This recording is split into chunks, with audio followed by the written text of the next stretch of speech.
It really does seem like there are two completely different wars going on in Iran these days, but I promise you, there's really only one. This is the Megalopolitan Podcast. I'm David C. Fisher. And if you listen to the White House, what you hear is bluster and threats, and we're going to blow up your power plants if you don't open the Strait of Hormuz. We're going to land troops on Karg Island. We're going to seize the oil terminal on Karg Island, and we're going to take your income away from you, your oil income.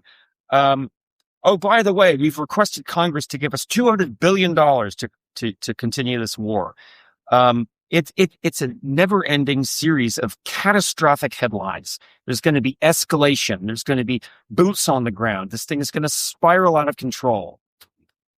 The war coming out of the Pentagon is a systematic, disciplined, effective series of strikes coming in from 1,000 miles away and reducing the ability of the Iranian military to project power and the Iranian regime to repress its people.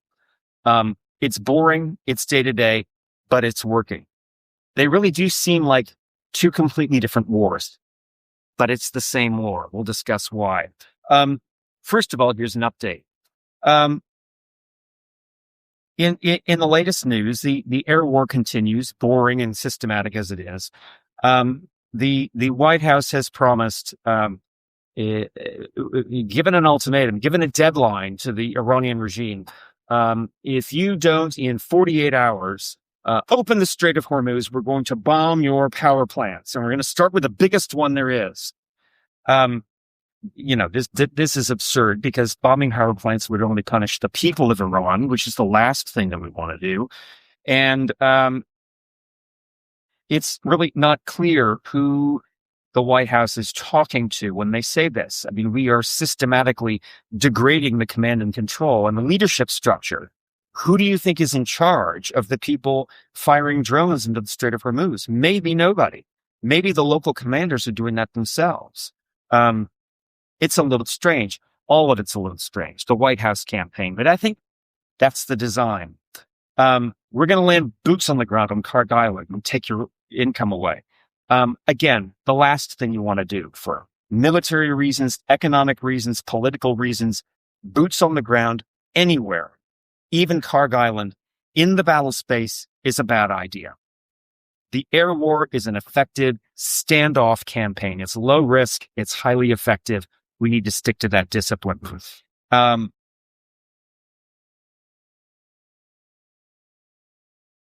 the Strait of Hormuz is still contested, and that's going to be in place for a while because it's not hard to stop shipping in the Strait of Hormuz. It doesn't take sinking a lot of ships. All it takes is a few drone attacks. You set some fires, you scare the crews, and the insurers will not insure ships passing through the Strait of Hormuz as long as it's a war zone. Until it stops being a war zone, the Strait of Hormuz is going to be a problem. The Iranians continue to resist. They do have capability, and it turns out they have more capability than they ever admitted before. The Iranians took a shot at Diego Garcia, which is the British base in the Indian Ocean that the United States has been using to support the war. Diego Garcia is 2,500 kilometers away from Iran. And the missile that they fired, they actually fired two. Neither one of them hit Diego Garcia, but one of those missiles made the distance, which means they've got a missile that goes far farther than any missile they ever admitted to. 3 days before this air war began, the foreign minister of Iran was saying, we have a self-imposed limit on the range of our missile capability. You know, for the good of all parties, we don't have a missile that goes more than 2,000 kilometers. Well, this one went more than 2,500, which is a different category. That is absolutely a medium range missile. And what that means is that they have had, at least for some time, a missile that can reach any capital in Europe. So,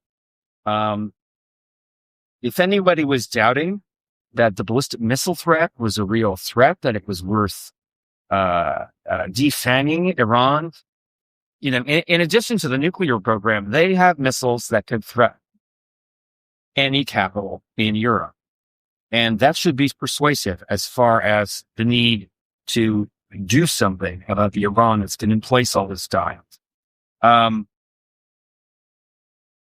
The air war, that boring systematic air war that's been going on every day, that everybody's sort of stopped paying attention to, it's been highly effective, and it has suppressed the missile launches coming out of Iran to an extent that most of the air war now is no longer missiles coming from Israel and the United States. It's fighter planes conducting strikes on the ground, which is a good thing. It means that, for one thing, the air defense has been disabled to an extent that it's safe for American and Israeli pilots in the airspace over Iran. But also, it makes the attacks a lot more precision, a lot more immediately responsive to intelligence coming from the ground, and a lot cheaper. Those missiles are $4 million each. They vary, but millions of dollars each for the missile war. It's a lot more affordable once you have pilots and planes doing multiple strikes during one sortie going through Iran. As Iran's ability to respond is reduced, the war becomes more effective, more efficient, and cheaper. Not the $2.5 billion we spent in the first several days. It gets better and more efficient as we go. That's the real war.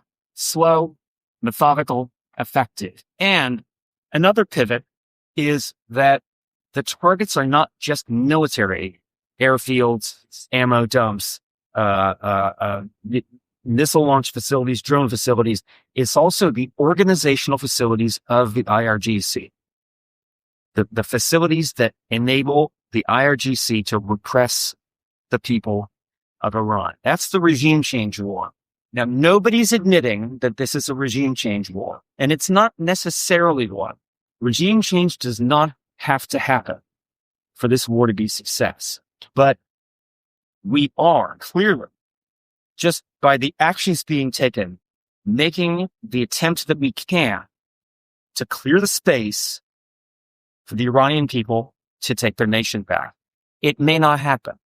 It may be that the Iranian Republican Guard Corps is just too deep and too redundant and is not to be moved. It may be that the people of Iran just aren't going to rise up and take on their regime. We don't know. And the truth is, we don't actually need to know. Success in this war can take a number of different forms. It doesn't have to be a World War II, all the bad guys are dead, democracy tomorrow afternoon. That doesn't have to happen. That's one thing that can happen. But there are other possibilities as well.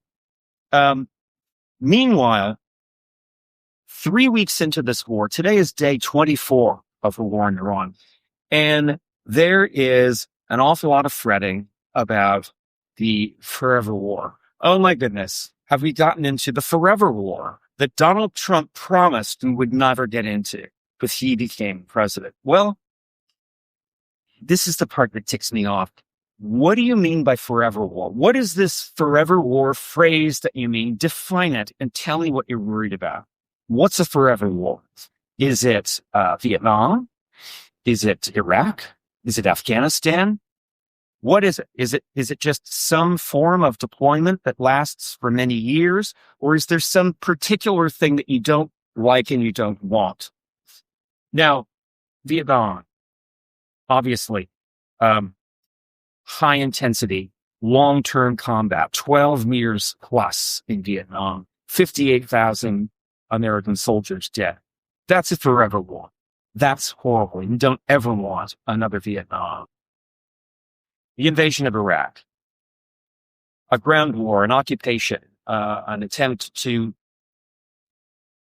do a regime change, on our own terms. That took many years. That took thousands of American lives. It took many, many thousands of Iraqi lives. And, That's a forever war, and we don't want that either. But this isn't Vietnam. This isn't the Iraq invasion. The Iranian invasion it's not an invasion at all. It is an air war conducted from well offshore from Iran, and it's intended to defang the regime, overthrow it if it can be done from a distance, secure the Strait of Hormuz, secure the neighboring countries from attack, and prevent Iran from ever having a nuclear weapon. If those things happen, whether or not Iran becomes a democracy, whether or not this regime is still in place or not, if those things happen, that's success. And that's almost certainly not what anybody would call a forever war. The way this war could very easily end, well, not easily, but the closest thing that's likely to any kind of a quagmire is an end to this war that looks like the end of the Persian Gulf War in 1991, when the coalition forces drove the Iraqi invading forces out of Kuwait, but did not invade Iraq, did not depose Saddam Hussein, but kept that regime in place, created no-fly zones in the north and in the south, because there were Kurds in the north and there were insurgent Shiite Muslims in the south, and Saddam Hussein would terrorize them with helicopter attacks and, low airstrike attacks. So no-fly zones were imposed there, where we and our coalition partners would prevent that kind of airborne attack in the north and the south. And then weapons inspectors, nuclear inspectors would go into Iraq and make sure that they weren't violating the terms of the ceasefire that ended the Persian Gulf War. That's not a forever war. That's containment. That is a long-term police action that was sustainable. It was not deadly. There wasn't, a lot of deaths. There wasn't a lot of cost. And it was something that there was world buy-in for it, as there will be here. That's a result that can be a model for an end to the Iran war. If it comes to that, the regime may fall, the regime may not. Elements of the regime may negotiate with the United States and reform things to some extent in Iran and be cooperative. That would be the Venezuela model. But if this war ended with the Iranian regime remains because we tried, but we could not dislodge the regime with an air war, the Iranian people did not rise up and remove them, okay. But the nuclear program is gone. The ballistic missiles are gone. The Strait of Hormuz is navigable, and we can contain Iran. And from time to time, over the years that follow, if we see drones being built, missiles being installed, you can go in and bomb them. The Israelis can go in and bomb them. Allied partners can go in and bomb them. If Iran can be contained, it's not what we call World War II victory, but it solves the problem that started the war. It removes the Iran that's been a menace to world public civilization for 47 years.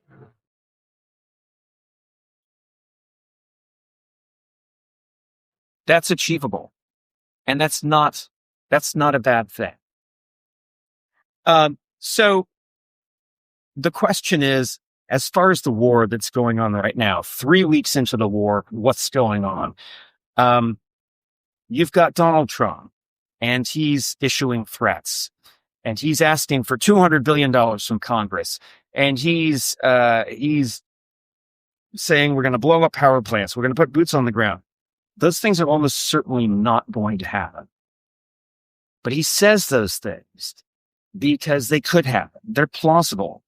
The Marines are on their way. The capability of putting boots on the ground is going to be there. The capability. Doing it is something else. And doing it isn't necessary. But to create the credible threat, the Iranians have to deal with it. They have to understand We not only have the air war, but we may have boots on the ground in our country, taking our territory.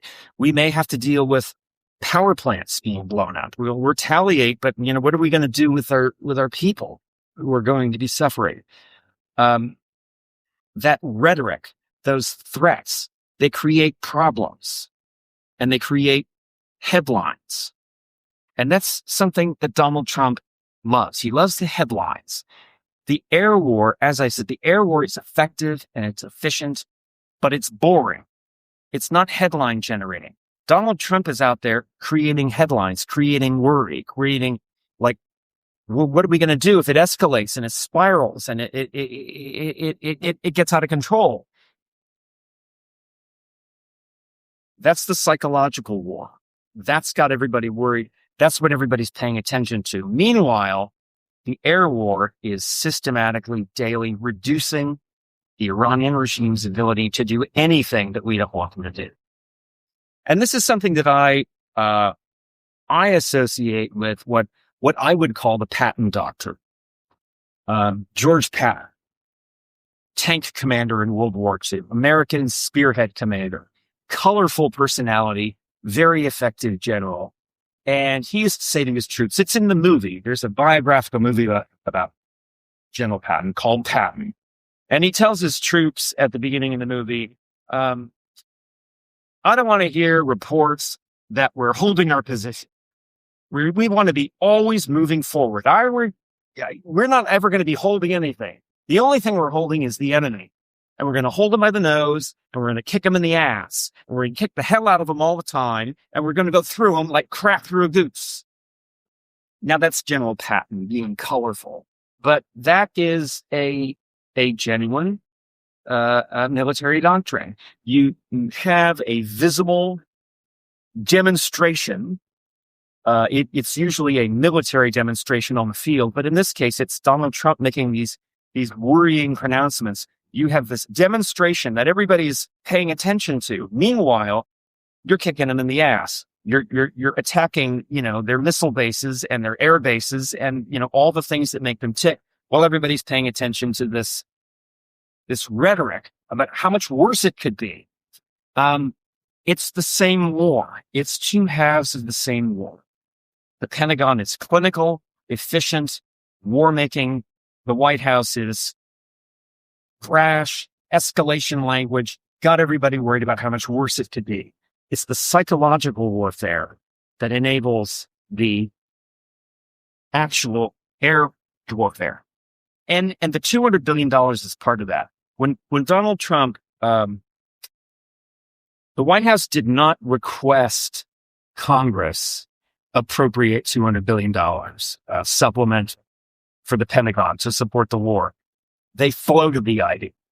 They just made it known to the press. It was not a request to Congress. And that's because they have not spent $200 billion on this war, and they're not going to spend $200 billion on this war. They want Iran to hear this. They want Iran to hear, we're bombing everything you've got. We're bombing you out of existence if we possibly can. We're threatening your power plants. We're threatening Carg Island. And by the way, if we want this to last for 5 years, we can always just go to Congress and get $200 billion. They'll get it for us. That may not sound much to an American audience, but, Iran, is thinking $200 billion. It's a psychological maneuver, and it's part of a multifaceted war. Another one is this talk about talks. So Donald Trump is saying that, oh yes, I'm in talks with Iranian leadership. He doesn't say who the Iranian leadership is, because right now, the old supreme leader is dead. The new supreme leader, his son, who was elected a week later, nobody's seen him. He's not been on camera. He's not been on tape. Nobody's heard his voice. He may be dead. He may be hiding. He may be, mangled in the blast that killed his father. Anyway, he's not effectively present. And who the leader is in Iran is not clear. Who's calling the shots is not clear. So who these talks that Donald Trump is having with Iran is not clear. If it's even true, it may just be bluster. He says that, I can't tell you who it is, but, when we talk to these guys, they make commitments and then, the thing actually happens. So, we think they've got juice and, that they're worth talking to. And he's sort of framing it like it's, whoever he's talking to is the Iran version of Delcy Rodriguez in Venezuela. Maybe these are reasonable people who they love Iran, but they hate what the regime is doing, and maybe we can cut some kind of deal with them. It would be very Donald Trump if that were the case, but it would be even more Donald Trump if the whole thing was just invented, because that's psychological warfare too. You say these things, the Iranians hear everything you say, and the Iranians are going to be thinking, no, wait a minute, like, who's he talking to?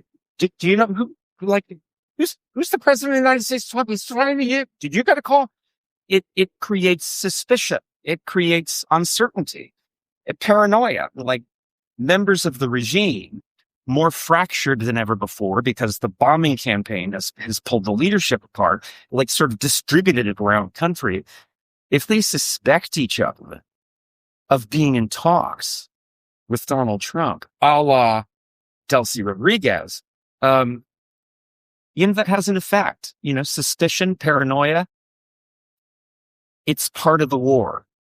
Over here, you've got General Dan Kane, you've got Pete Hegseth, and they're giving these like clinical reviews of the targets they're hitting and the progress they're making. And over here, you got Donald Trump just saying all kinds of things and spinning all kinds of stories, and the Iranians are under fire, losing control of their country, and like beginning to suspect each other.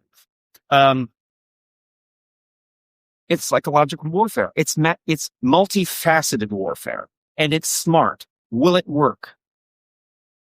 Who knows? But that's nothing new. World War II, you had, Joseph Goebbels in Germany with his propaganda campaigns, and he was spinning all kinds of stories and creating all kinds of doubt. It's part of warfare. And, if anybody knows media, if anybody knows telling stories and, manipulating opinion, it's Donald Trump. So these are two legs of the same stool, and, they're remarkably like contrasting and bifurcated. And that's by design. The trick here, though, the enduring trick, is the Strait of Hormuz.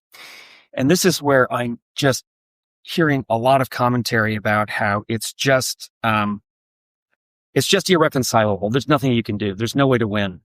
It's too easy for the Iranians to fire a few drones into, a tanker here, a tanker there, create fear, create a situation where the insurers won't insure the tankers, so they won't move. And it's too easy. They don't have to have a whole lot of capability. And, there's no plan, so we won't win.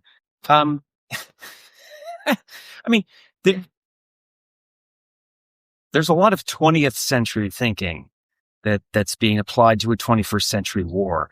In the 20th century, you thought in terms of like absolutely blowing things up, absolutely pushing people out, absolutely like dominance and winning.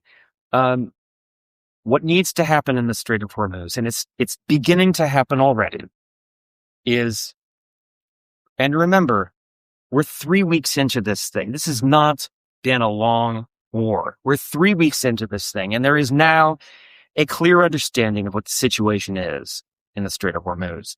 There are missiles, there are drones, there are mine-laying ships, there are these, fast sort of remote-controlled kamikaze boats. There's a layered set of harassment weapons that are capable of harassing shipping in the Strait of Hormuz, sufficient to make shipping uninsurable in the Strait of Hormuz. And there's a clear understanding of the landscape of that now. And what's coming into place is a an extension, a separate operation of the generalized warfare, air war. And that is a multifaceted, layered response to the harassment weapons facing the Strait of Hormuz. And this is doable if you're the United States and if you have an understanding of the landscape.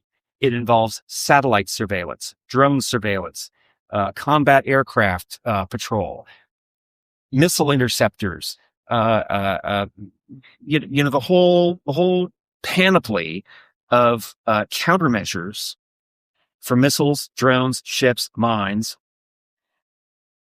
in coordination with intelligence, with real-time responsiveness. It's something that we do. It's something we do well. This is a big scale because it's a long shoreline. But once we build it, and we can build it, we can protect the Strait of Hormuz to an extent that's insurable. A drone will get through, a missile will get through. Once in a while, something will get through. But we can protect the Strait of Hormuz with a multifaceted defensive screen that makes the strait insurable. And the president has already announced that there will be an American-funded reinsurance program. So the insurance that is issued by the regular insurers of tankers will be augmented by, American paid-for insurance. There will also be, one hopes, allied participation in naval escorts. So you'd have that last layer of interceptor capability. That is the application of escorts. Escorts are not completely useless, but they need to be the last line of defense in a layered, multifaceted defensive screen. We can do that, and we will. We're 3 weeks in. Now remember, the templates, there are not a lot of templates in history for this kind of attack. There's the regime change in Serbia, the NATO campaign in Kosovo in 1999, and there's Libya in 2011. Both of them effective, both of them regime change operations, both of them air war only. Serbia took 78 days. That's 2.5 months. Libya took 7 months in total. But again, the first few days are very expensive. The latter 5 months, they get cheaper as you go. And it's not a forever war. If it ends with a defanged, relatively harmless, and contained Iran with the old regime in it, that's a win. And there's no reason not to expect at least that. Regime change, maybe. Democracy, who knows? Not everything is a clean, absolute World War II win. Our goal here is a sustainable, safe for commerce and for people in the Middle East that we haven't had in maybe ever, certainly not my lifetime.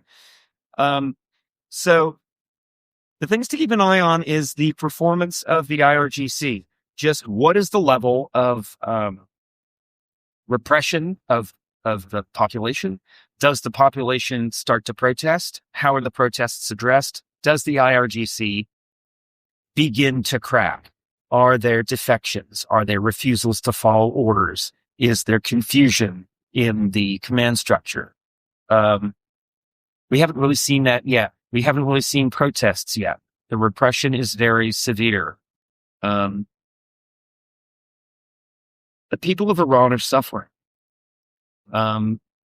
They're living under rocket attacks. They're living under wartime conditions, explosions at night, and severe repression from the regimes, much more severe than before, because the decapitations, the removal of the top echelon of the leaders has made the IRGC smaller, more intense, more radical, and more determined to keep the population cowed. Absolutely no activity. no assembly, no protests of any kind. The Basij militia, who enforces this kind of thing, they are rolling through the streets with bullhorns, telling people to stay in their houses. It's worth their life. People are getting text messages. People are getting threats on every channel.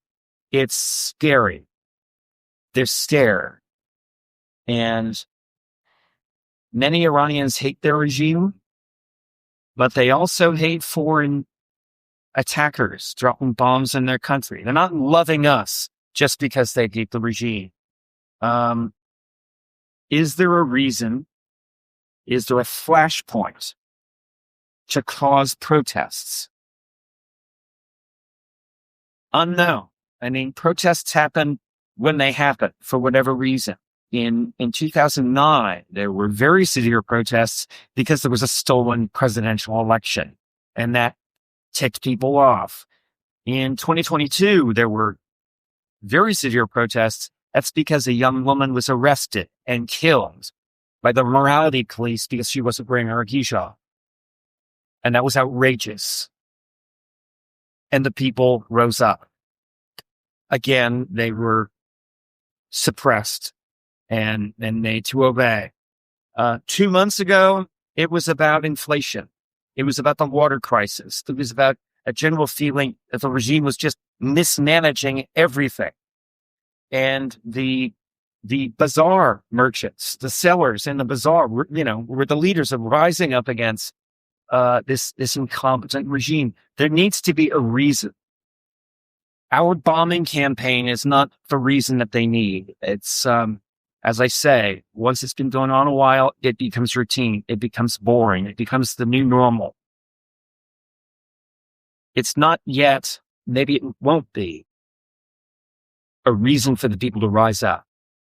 There needs to be a flashpoint. There needs to be a spark that gets it started, and it may not happen. And the depth and resilience of the IRGC may be more than can be overcome by a cowed Iranian public. But we are doing with our air war what can be done. And if regime change can't be done, defanging and containment can. And we mustn't dismiss that as a win. That's the win we're looking for. Thanks for listening. I'll catch you next time.